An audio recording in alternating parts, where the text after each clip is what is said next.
అందరికీ నమస్కారం. నా పేరు సాయి విక్రమ్ లక్ష్మణరావు. నాకు 6 సంవత్సరాలు. నేను మలాకా శాఖ విద్యార్థి. నేను సాయిబాబా చాలీసా పాడబోతున్నా. సిరిదివాసా సాయి ప్రభో, జగతికి మూలమే ప్రభో, దత్తరి గమ్మల అవతారం, నీలో సృష్టి వ్యవహారం, త్రిమూర్తి రూప ఓ సాయి, కరుణించి కాపాడోయి, దర్శనమీగరావయ్య, ముక్తికి మార్గం చూపుమయ్య.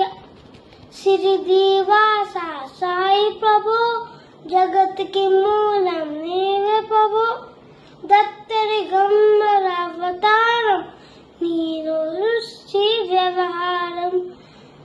కఫిని వస్త్రం ధరించి, భుజముకు జోలి తగిలించి, నిమ్మవృక్షపు చాలలో ఫకీరు వేషపు ధారణలో, సిరిదివాస సాయి ప్రభో, జగతికి మూలం నీవే ప్రభో, దత్తరి గమ్మల అవతారం, నీలో సృష్టి వ్యవహారం. అందరికీ ధన్యవాదాలు.